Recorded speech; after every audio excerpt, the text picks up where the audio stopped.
I always knew, deep down, that my life wasn't real. Middleview was always an enigma to me. Ever since I was a kid, my life has been a broken puzzle that didn't fit together or make sense. Looking back, I chose to blissfully ignore the splintered pieces of my existence, despite the truth dangling right in front of me the whole time. I could pretend it wasn't real as a kid, sure.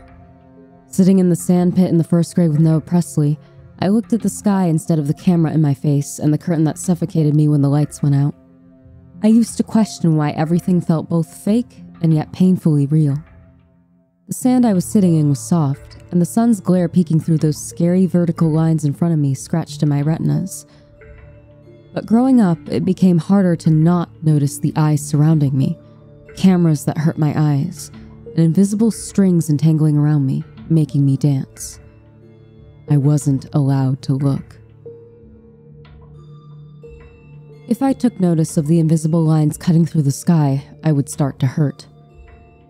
I never wanted to solve crimes. I didn't want to catch the milk thieves or spy on my janitor. But opening my mouth to say that, however, would get me in trouble.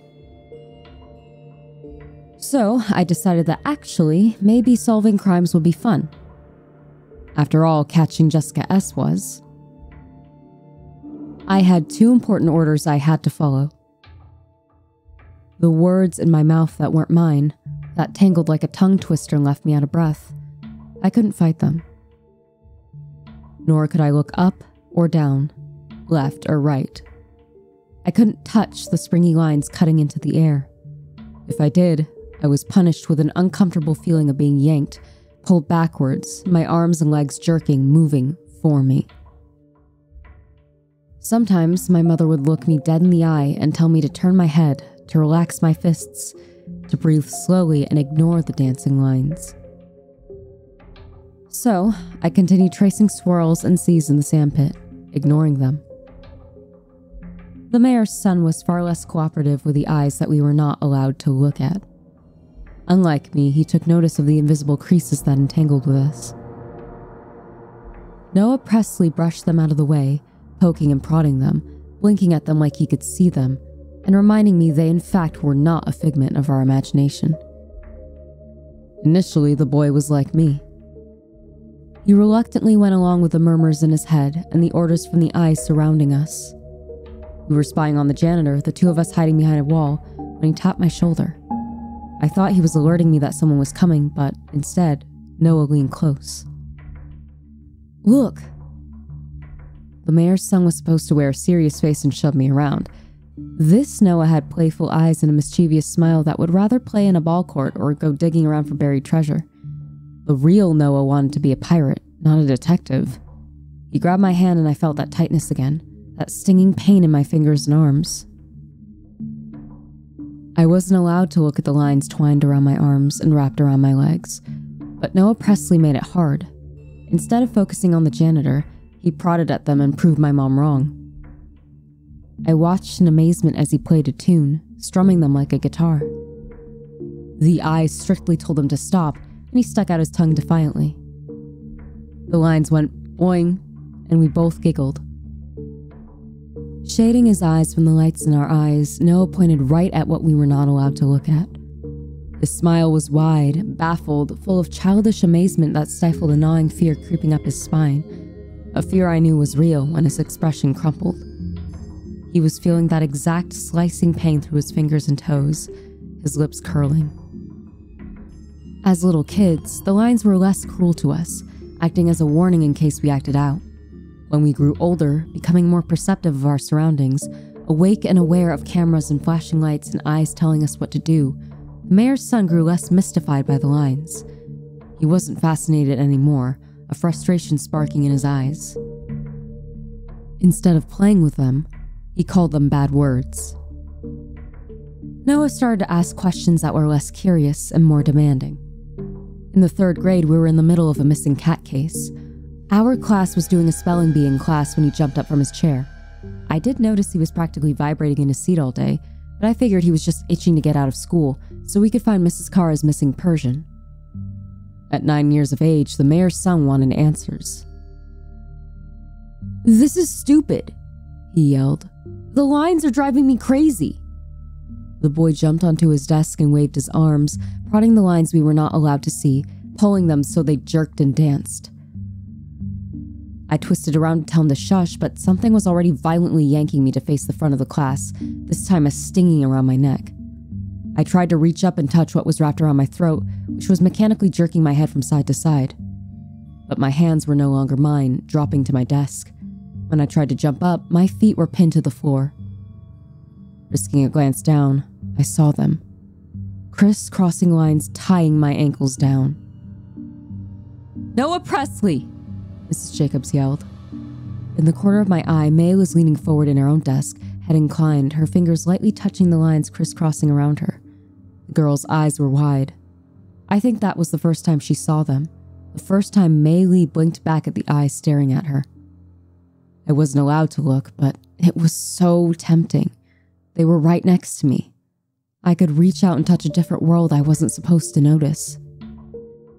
"You are disrupting my class. Sit down." "I don't care." Noah curled his lip. "I want to know what they are." His eyes softened, and I detected vulnerability in his tone. "They're there, and there, and there, and there!" He pointed manically, almost toppling off of his desk. "Don't be ridiculous," she said. "Sit down." "No," Noah spat back. He was putting on a brave face, but the boy was hiding the tremble in his voice, his arms wrapped around himself. "Not until you tell me what the lines are, Mrs. Jacobs." In the 4th grade, we were investigating the disappearance of a beloved town monument. Our 4th member had just joined us, and we were once again being reprimanded inside Principal Main's office.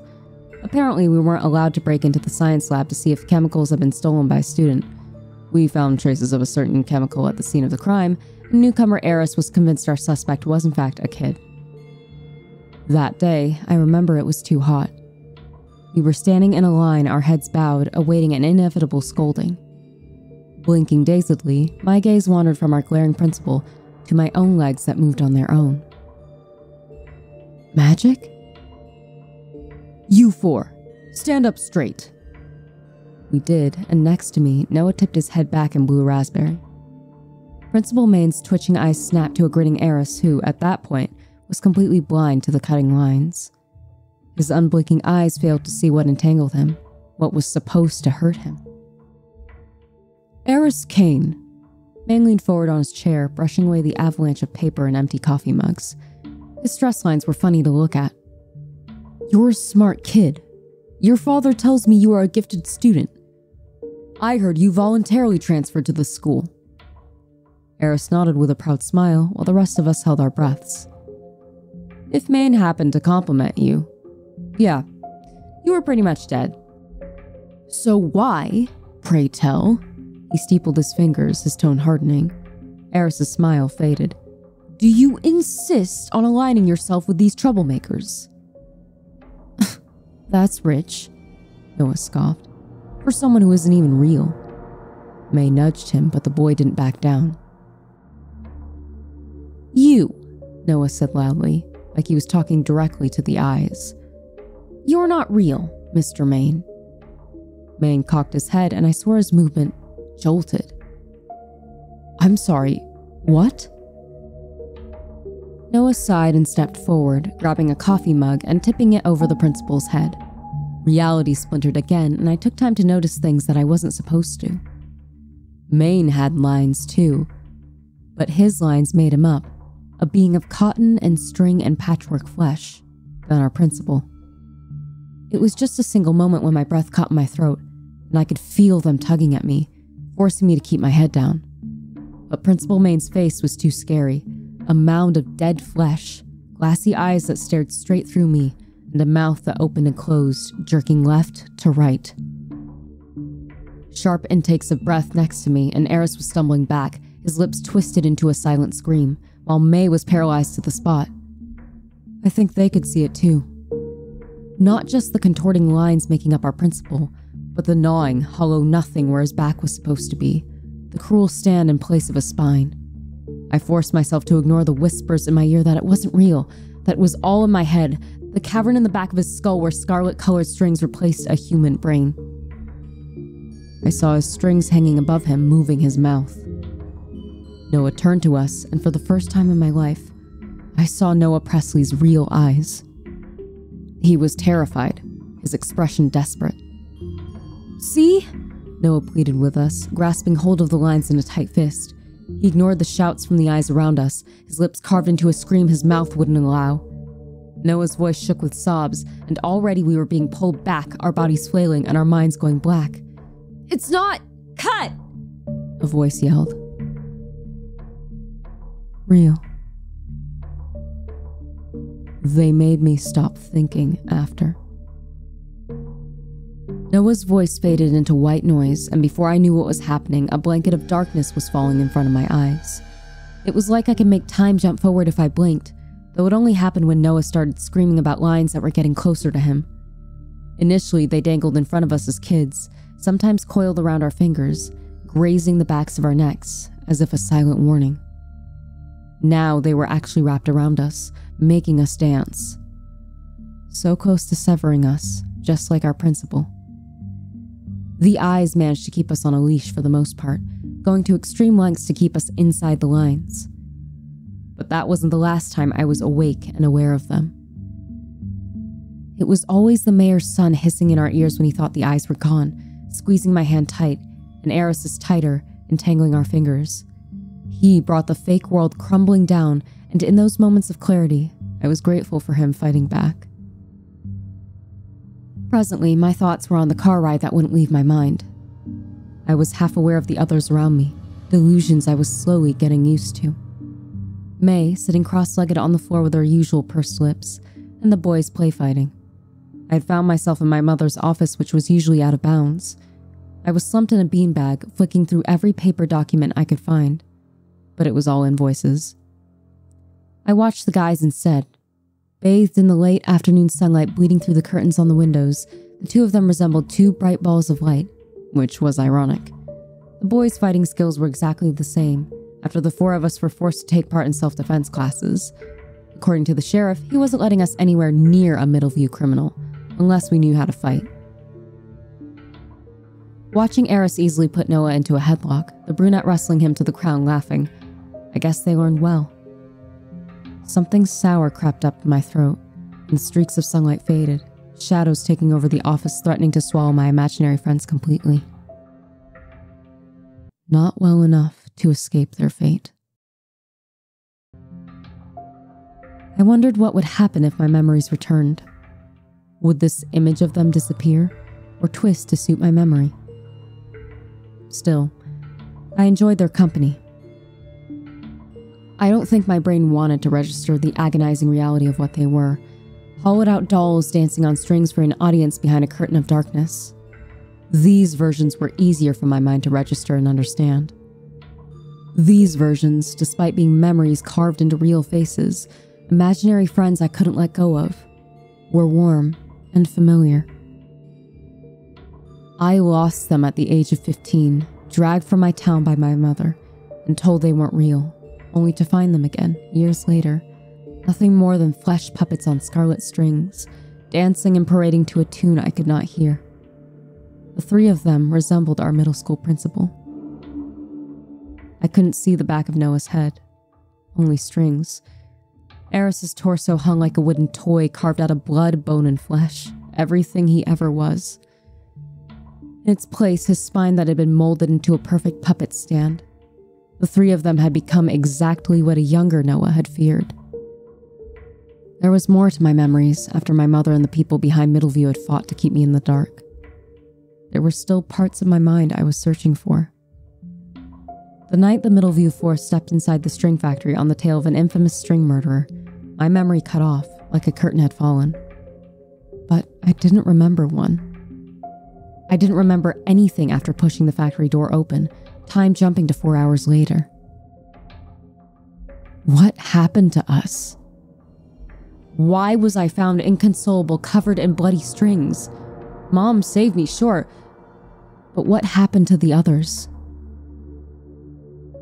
I had splinters, a scarlet horror lurking in the back of my mind, blurry memories of sitting in warm red that flowed around us, a table made of steel, and a stained blade hanging above us. Shaking my head, I buried that memory in particular. I would only go back to shining rubies glittering on every surface and dripping into the floor when I knew how we had gotten inside that room. There was one memory in particular that was running through my head. The car ride on the night Mom dragged me away from what I discovered. She drugged me so I could barely remember it. However, over the last few days, what was supposed to be a blank slate was unraveling.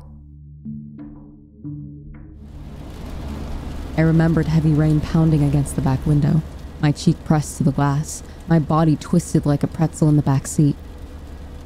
Mom had stopped crying, her fingers clenched around the wheel. Outside, the glow of passing streetlights kept me aware, my flickering eyes following the long, winding road ahead of us. I was surrendering to the dark, hopped up on the drugs forced into my bloodstream, and the sound of a click came from the passenger seat. I opened my eyes, my thoughts swimming. I tried to sit up, but my bones were made of lead.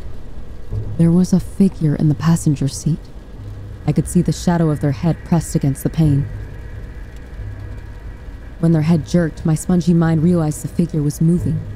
Everything about them wasn't human, instead blanketed in darkness, and silhouettes from passing streetlights and signs transforming them into a being of oblivion. I tried to look for a face, except my drugged-up brain only found a cavern of nothing in its place. Don't.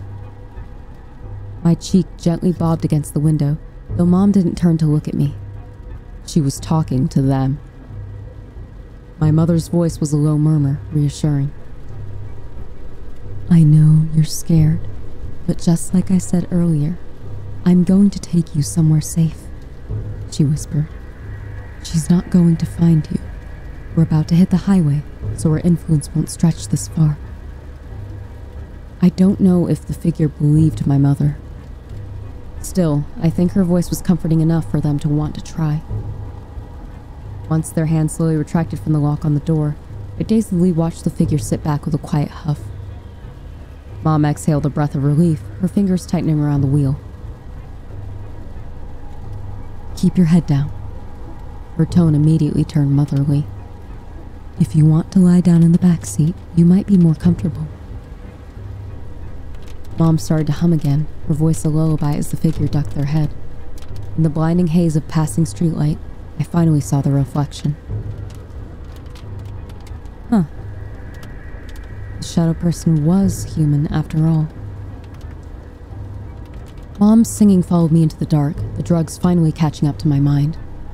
I remembered her hand leaving the wheel and squeezing the figure's fingers, her voice a hypnotizing lull. In a town where I was born, lived a man who sailed the sea, and he told us of his life in the land of submarines.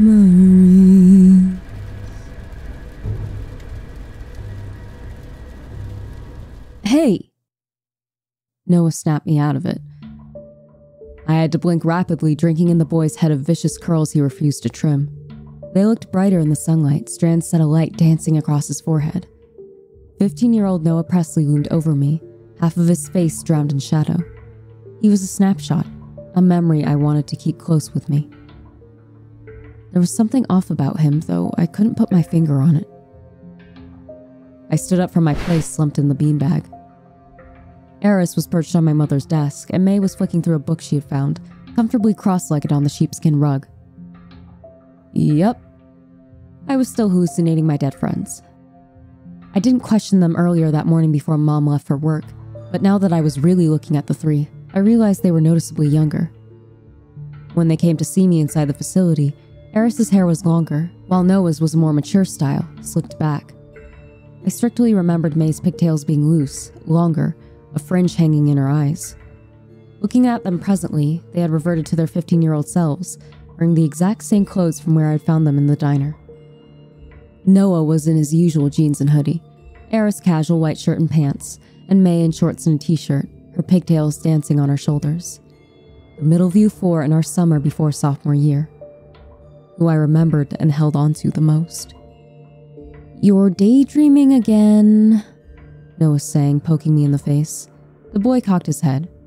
"How many times are you going to dwell on that car ride?" Instead of answering him, I checked over my mom's desk for the 1,000th time.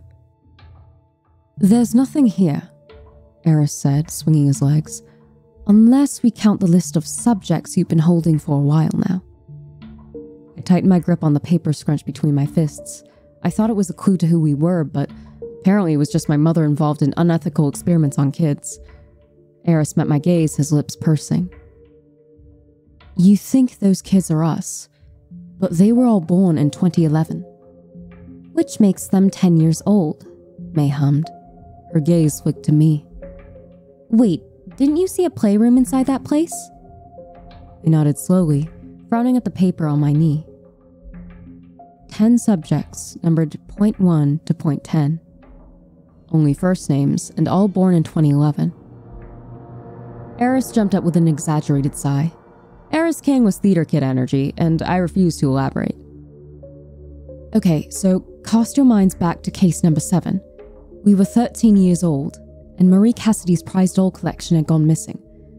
Eris turned to me, his arms folded. "Where did we find them?" I shrugged with a scoff. "We didn't. The cops did." Not our proudest moment. Eris's grin didn't waver. He was slowly moving back towards the bookcase, and I was following him, already running my fingers down each book. "We didn't," I continued in a hiss. "The cops found the dolls, but we were determined to find the culprit." I was talking out loud, but it felt good to be investigating again. "So," I said in a breath, "we broke into Nina Jarrett's house, and inside her mother's office were a series of tunnels hidden behind—" I started to pull out books by the spine, throwing them on the floor. "The bookcase," Eris finished, leaning against the wood with a smirk. He ignored Noah's rolled eyes. "So, let's take into account the fact that your mother works on this stage play and is clearly being controlled by strings. However, she saved you and definitely has skeletons in her closet, but secretly works against her own colleagues." Eris clucked his tongue. "Think about it. You just saved a valuable asset from a dangerous organization." He prodded the bookcase. "Where's the first place you're going to hide them?" "The Arctic?" Noah was comfortably perched on the edge of Mom's desk. "Switzerland?" May threw a book at him. "Take this seriously." "Ow!" He volleyed one back. "You can't hit me with a hardback." "Nope," Eris said, ignoring the other's sibling back and forth. "In plain sight." The boy's latter words were only emphasized when I yanked away the final book, only for the bookcase to slide aside, revealing a large metal door. "Dude!" Noah laughed, sidestepping an ancient copy of Metamorphosis tumbling from the top shelf. I stepped in front of the metal door, my heart in my throat. There was no handle, a freaky-looking scanner attached to the lock. "Biometric," Eris hummed, appearing next to me. "Unless you have a spare copy of your mum's thumb, we ain't getting in there." I opened my mouth to speak before a rough hand found my shoulder. Eris's eyes widened, Noah stumbling back.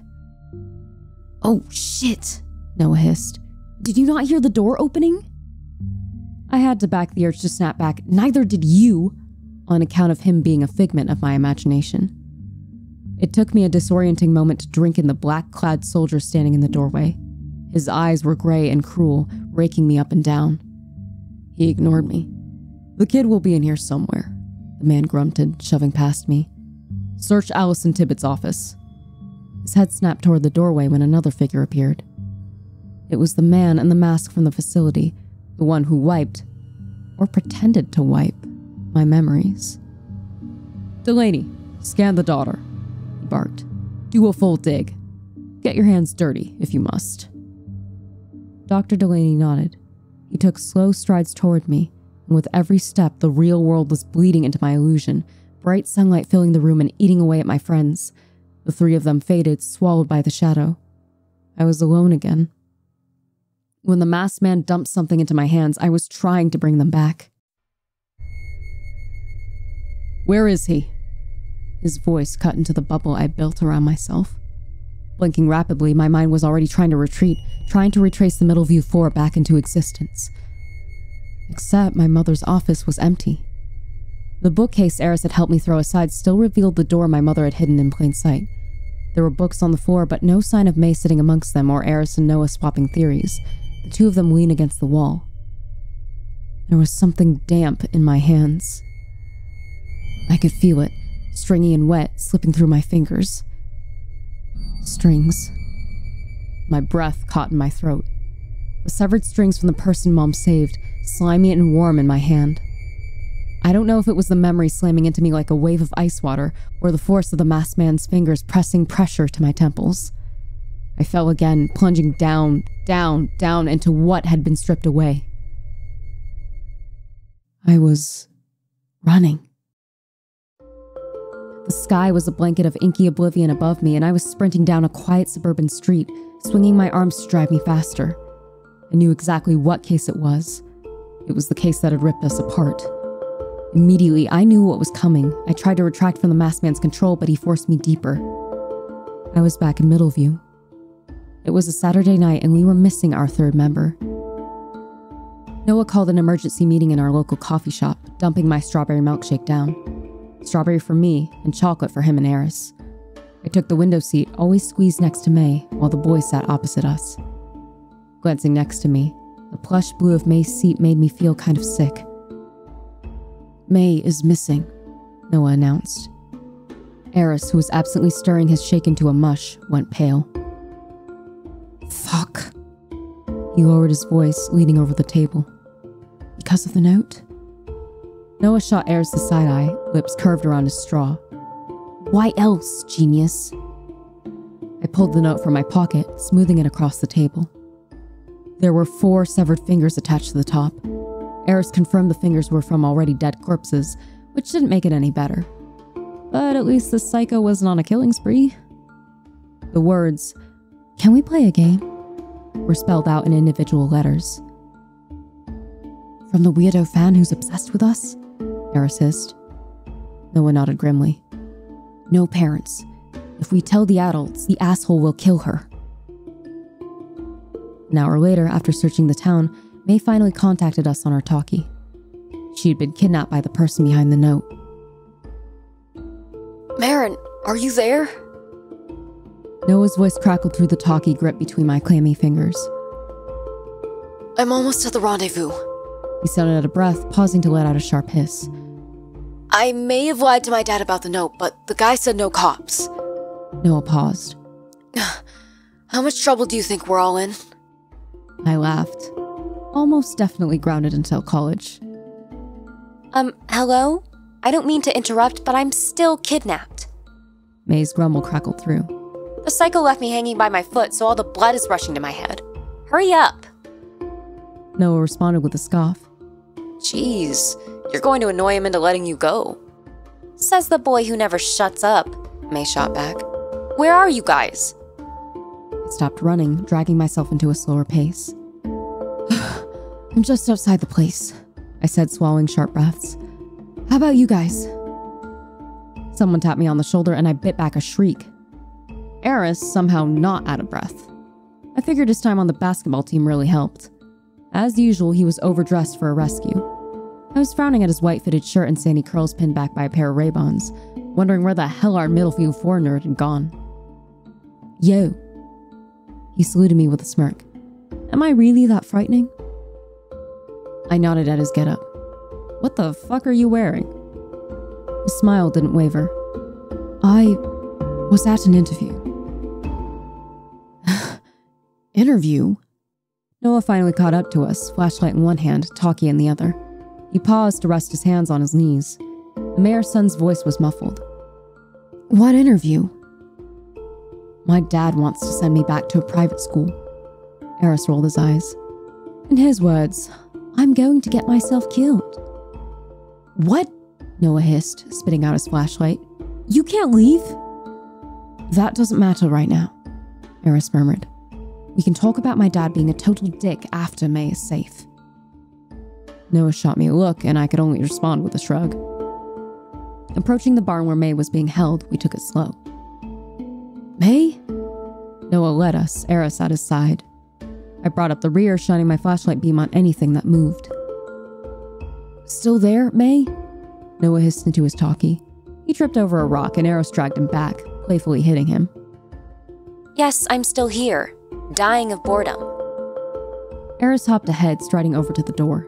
He twisted around, shining his flashlight. You know, for someone who's hanging upside down in a bond of death, you sure seem to be super chill. Oh, I'm not chill. I'm going to kill all three of you for getting me into this. Eris pulled one of the doors open, motioning for me to help him. I did, pushing all my weight into it. Noah, you grab and free May, he ordered. I'll check if the psycho's still hanging around. Marin, you guard the doors. Noah scoffed, shining the flashlight directly into the boy's face. Oh yeah? What are you going to do if someone jumps out? Kick his ass, Eris said through a mouthful of flashlight. Or run. Probably run.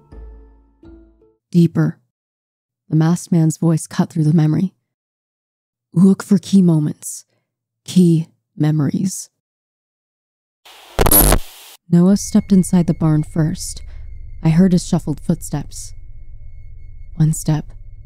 2 steps. 3 steps. He halted suddenly. Noah? Eris, who was checking for tripwires, twisted around. You good, man? When there was no response, Eris motioned me to go in as backup. Leaving our 4th member at the door, I ventured inside the barn. It was pitch black, the kind of darkness that somehow dimmed my flickering light. Following Noah's footsteps, my slimy fingers clicked the button down on my talkie. May? My voice came out in a shaky whisper as my flashlight flickered on and off. May, can you tell me where you are? The sound of a talkie coming to life filled my mouth with wriggling insects. I'm here. Can you guys untie me? I could hear May, but I couldn't see her. My dying flashlight beam illuminated her talkie lying in a batch of hay. Next to it, a figure standing perfectly still. Noah. The boy was standing, his head tipped back, arms limp by his sides. He had dropped his talkie too. Noah? His name came out in a hiss, and I was afraid to speak, afraid to follow his gaze. Until something cold trickled down my face. Like raindrops. Guys? May's voice cracked. Where are you? Pressing 2 fingers to my face, my fingertips were drenched in red. Something dripped again, sliding down my cheek. It was so cold. Noah wasn't moving because the lines holding him hostage were not letting him. His mouth was opening and closing, but no sound was coming out. My strings only allowed me to tip my head back, but my body was still straining, my legs giving way, my thoughts spiraling. I didn't want to look, and yet the eyes strictly told me to. There was something hanging from the ceiling. May. Like a pig, she'd been gutted from the neck to the torso, her insides already carved out as if by a surgeon's hand. What was left of May was a shell in her place. Cut! A shriek lulled me back to the real world. Anna! Anna, explain yourself! The man's voice was suddenly booming, blinding lights in my eyes. Cut! I said cut! Anna, stop laughing! No, it's not funny! You can't kill them!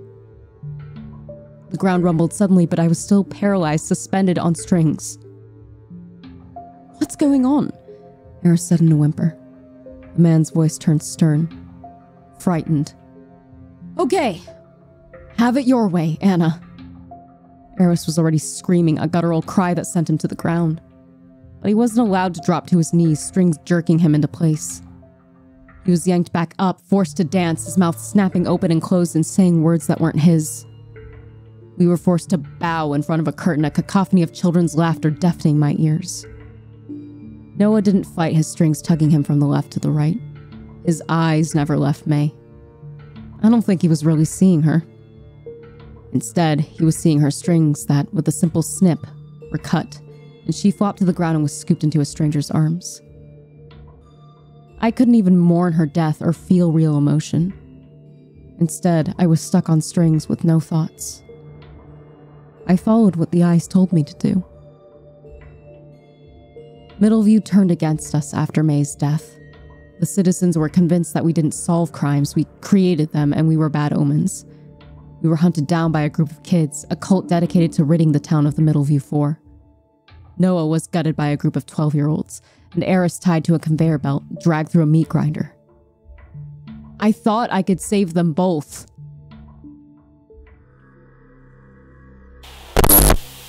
I thought I could save them both. Merrin, don't! Eris's yell caught me off guard when I burst into the sawmill where he was being held.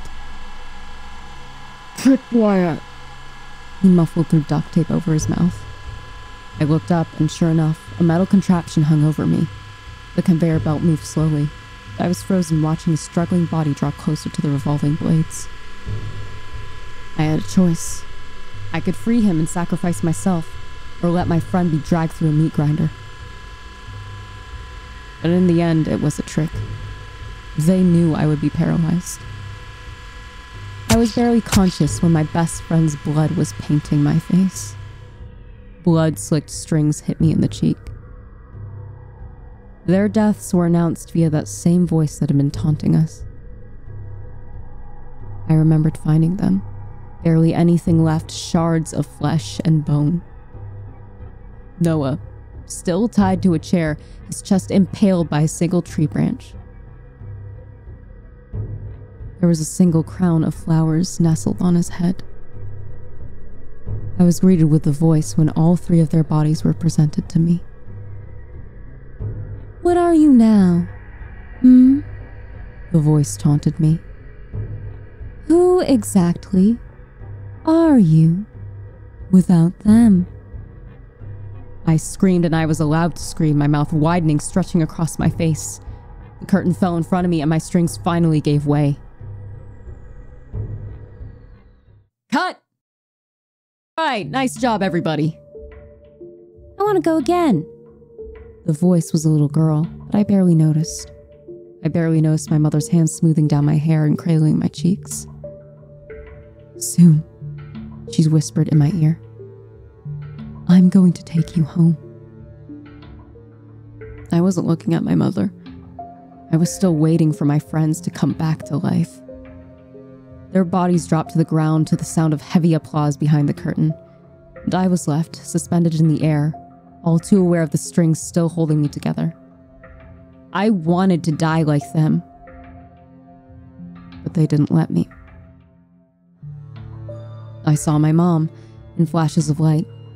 She took me off of the stage, carrying me like I was her own daughter. I was lying on my back, and she was pulling strings from me, her shaking fingers slipping a needle into my skin and stitching me back together, a seam of blood-red thread pulling down my chest. Mom pulled the painful stitches, stifling my screams.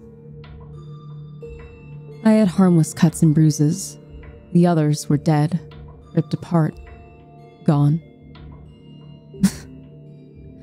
But not in Middleview. They came back to life because she demanded it. I blinked and I was in class, talking to Noah. His smiles weren't the same anymore. Eris never blinked, and May's grin was too big for me not to notice. Unlike my strings, theirs held them together, binding dead flesh and bone. It's not like I could ask any questions. My mouth was sealed, and all I could do was choke out the words I was supposed to say, and remember the one rule. We were not allowed to look. The string murders case came out of nowhere. Multiple people had been found dead in piles of string. I was grounded, so I snuck out to meet May at the rendezvous, and meet the guys at the old string factory. We arrived on our bikes, and Noah started unveiling his plan. Okay, so here's what we're going to do. His voice was drowned out by white noise in my ears, a twisting nausea twisting its way through my gut. I looked at him, shining my light over his face, with unblinking eyes and too wide smile. There were lines cutting through him, sliced and twined through his flesh. Noah, I spoke through a whisper. He didn't turn around, bobbing along on his strings. Why do you look like that? Marin? His voice bled into my mind. Are you good? I wanted to stumble back, but my strings pulled me forwards. I helped push the door open and the four of us stepped into the dark, our flashlight beams following us. I was examining the floor when Eris grabbed my hand, his slimy fingers entangling with mine. I could sense that they had been dead for a long time. But somehow, his touch still felt comforting. Look, he whispered. Illuminated in pale light were 3 more bodies lying in pooling red. String. Not blood.